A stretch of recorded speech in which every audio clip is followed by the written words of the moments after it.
जो बंदा हल्दी इस्तेमाल करेगा उसकी हड्डियां इतनी पुख्ता होगी, गौर से सुनना, कि उसकी हड्डियों को अगर कोई बंदा बाकायदा तोड़ने की कोशिश करे, लकड़ियों के सोटे और लाठियां टूट जाएगी, हड्डी नहीं टूटेगी। टूटी हड्डी को जोड़ती नहीं जोड़ती।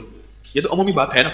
जिसको चोट लगी हो, जिसको कोई एक्सीडेंट हुआ हो और जिसकी कोई हड्डी टूटी हो, जो हड्डी टूटी हुई को जोड़ दे, वो जिस्म की तकवियत और हल्दी ताकत के लिए कितनी जबरदस्त चीज होगी, वह कितनी कमाल होगा उस हल्दी में।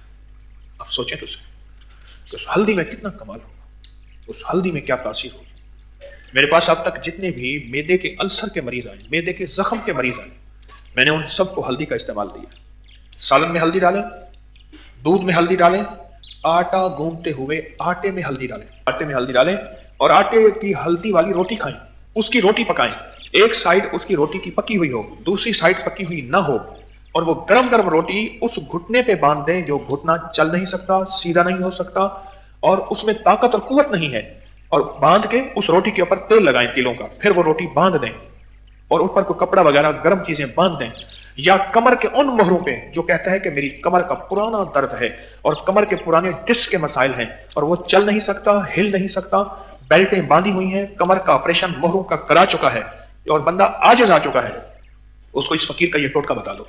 लोगों को अपनी YouTube चैनल हर वक्त सब्सक्राइब कराएं। आप दूसरों के लिए सदका जारिया बनेंगे, अल्लाह पहले आपकी मुसीबत टालेगा। अगर आप कमर, जोड़ों और मोहरों की तकलीफ में बहुत ज्यादा मुब्तला हैं, एक दूध का कप लीजिए, आप प्याला ले लें, गर्म दूध हो, उबला हो, खालिस दूध हो, उसमें एक अंडा डालिए, अगर देसी मिल जाए और वाकई देसी है तो सुभान अल्लाह, और उसमें शहद डाल दीजिए। दूध हो, अंडा हो और शहद हो, बस अब ये मिक्स करें, मिलाएं, यानी एक अंडा, एक बड़ा चम्मच शहद उसमें डालें और खूब मिलाएं, इसको घोंट घोंट पिए।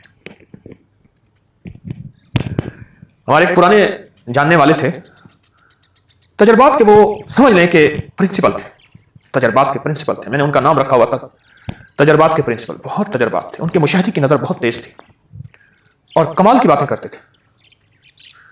मुझसे कहने लगे, हकीम साहब आपको पता है कि मर्द कब बूढ़ा होता है? मैंने कहा नहीं। कहा जब अंडा, दूध और शहद छोड़ता है मर्द बूढ़ा हो जाता है, खत्म हो जाता है। मैं उसकी बात सुन के हैरान हुआ, बहुत पुरानी बात है।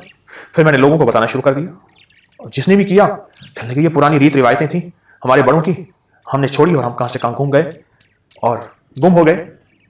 और वाकई इसी तरह यह टोटका जोड़ों का इलाज है, कमर का इलाज है, पट्ठों का इलाज है और मोहरों का इलाज है। छोटा सा टोटका तो है। मुझे याद है कि मेरी नानी अम्मा की बड़ी बहन के शौहर थे, उन्हें हम नाना कहते थे, बहुत बूढ़े थे। वो बुढ़ापे में अंडे पी लेते थे, एक अंडा पी लिया, दूसरा पी लिया, तीसरा पी लिया, चौथा पी लिया। हम हैरान होते थे कि नाना क्या कर रहे हैं, बिल्कुल कमजोर बूढ़े। और फिर मैंने उनकी जिंदगी में उस अंडे के बाद फिर देखा कि दूध का एक प्याला पी लेते थे गर्म, उसमें शहद मिला के। वो दिन और रात में कुरान खत्म करते थे और मेहनत करते थे। उनकी नजर भी ठीक थी, उनकी याददाश्त भी ठीक थी। वो उस वक्त मैं बच्चा था तो उस वक्त वो 90 से ऊपर के थे, उससे भी ज्यादा।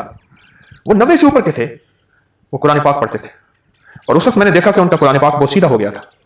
पता चला कि इनकी जिंदगी में कई कुरान पाक बोसीदा हो गए हैं, फट गए हैं, शहीद हो गए हैं। क्यों? कि इतना ज्यादा पढ़ते हैं और उनकी गिजा यही थी, वो सर्दी हो या गर्मी।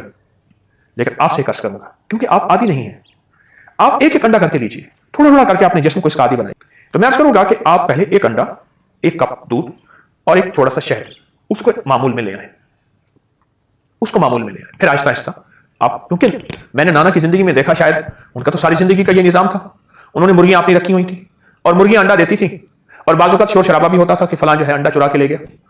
तो उनकी तो अंडे खाने का मिजाज था, उनकी तबीयत का हिस्सा बन गया था। फिर उनके लिए गर्मी सर्दी कुछ नहीं थी, फिर उनका एक उम्र का हिस्सा था। बहरहाल अंडा, दूध और शहद, अंडा, दूध और शहद, ये आपकी जिंदगी में हैरत अंगेज रिजल्ट रखते हैं, नताज रखते हैं। किस मामले में? कमर के मामले में, मोहरों के मामले में, पट्ठों के मामले में, आसाब के मामले में। इसको जरूर अपने साथ शामिल कीजिए। एक हमारे मुखलिस हैं, वो कहने लगे मेरे दांत हिलना शुरू हो गए। अब उसका वाहिद हल यह है कि दांतों पे तार लगवाएं या सारे दांत निकलवा के एक मसनूई दांत लगवाएं। एक दांत हिला, दूसरा हिला, तीसरा हिला और हिलना शुरू हो गया दांत। परेशान कुन बात, बहुत इस इलाज वगैरह किया, उसके लिए दर्द की चीजों की गोलियां, कुछ ना हुआ। किसी ने मुझे टोटका बताया कि एक कच्चा अंडा लेके मुंह में डाल के पी जा, 40 दिन कर ले। कहा कि 40 दिन करके आज साल हो गया है, मेरे दांत फिर नहीं हिले और मैं ठीक ठाक हूं। मेरे जोड़ों और घुटनों में बहुत दर्द होता था। अगला सुने, मेरे जोड़ों और घुटनों में बहुत दर्द होता था।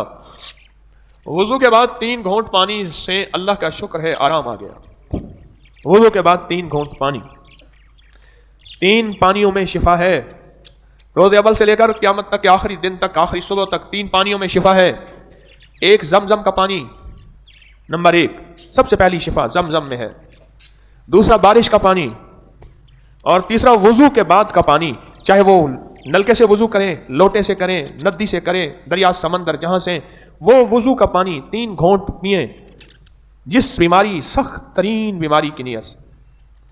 तो वुजू के 3 घोंट में शिफा है, वुजू के 3 घोंट में राहत है, वुजू के 3 घोंट में बरकत है। पूरी दुनिया में सुनने वाले जितने भी हजरात हैं उनको बता दूं, जिसको जोड़ों, कमर, पट्टों, आसाब का दर्द हो और बैठा ना जाता हो, चला ना जाता हो, सीढ़ियां चढ़ना झुकना मुश्किल हो, तो उसके लिए मैं बताया करता हूँ गोंद कीकर, गोंद सुहांजना और देसी अजवाइन हम वज़न ले लें 50-50 ग्राम या हम वज़न, और बारीक पीस